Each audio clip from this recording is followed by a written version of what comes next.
ഇന്ന് നമുക്ക് ചൂടായിട്ട് കഴിക്കാൻ പറ്റിയ പുഡിംഗ് ഉണ്ടാക്കിയാലോ? അതേനെ, ഇത് ചൂടായിട്ടും കഴിക്കാം, സെറ്റായിട്ടും കഴിക്കാം. തണുപ്പ് പറ്റാത്തവർക്കൊക്കെ ഉണ്ടല്ലോ, ഇതൊരു മൂസ് കൺസിസ്റ്റൻസിയിൽ നല്ല പായസം കുടിക്കുന്ന പോലെ കുടിക്കാം. നല്ല ടേസ്റ്റാണ്. അപ്പോൾ അതിന് വേണ്ടിയിട്ട് നമുക്ക് പാല് വേണം.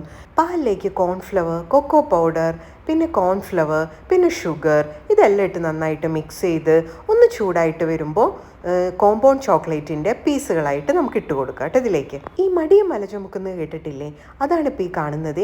കുഞ്ഞു കുഞ്ഞു കഷ്ണങ്ങളാക്കാൻ വേണ്ടിയിട്ട് മടിച്ചിട്ട് വലിയ പീസ് കോമ്പൗണ്ട് ചോക്ലേറ്റ് ഇട്ടിട്ട് അത് ഒന്ന് മെൽറ്റ് ചെയ്യാൻ വേണ്ടി കഷ്ടപ്പെട്ട് കുത്തി ഇളക്കുന്നതാണ് ഈ കാണുന്നത്.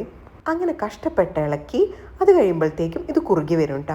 കുറുകി വരുമ്പോൾ ഇതൊരു പുഡിംഗ് ട്രേയിലേക്ക് നമുക്ക് മാറ്റി കൊടുക്കാം. ഇത് ചൂടോടുകൂടി അപ്പം തന്നെ നമുക്കിങ്ങനെ ഊതി ഇങ്ങനെ സ്പൂണിൽ കോരി കഴിക്കാനില്ലേ, നല്ല ടേസ്റ്റാണ്. അങ്ങനെ കഴിക്കാം. ഇനി സെറ്റ് ചെയ്യണമെന്നുണ്ടെങ്കിൽ ഫ്രിഡ്ജിൽ വെച്ച് നമുക്ക് പീസാക്കി മുറിച്ചെടുക്കാം. ഇനി അതുമല്ല, നമ്മൾ റൂം ടെമ്പറേച്ചറിൽ വെച്ചാലും ഇത് നന്നായിട്ട് സെറ്റായി കിട്ടും. മേലെ സ്പ്രിങ്കിൾസോ ചോക്ലേറ്റ് ചിപ്പോ വെച്ചിട്ട് ഗാർണിഷ് ചെയ്യാം. അപ്പോൾ അത്രയേ ഉള്ളൂ.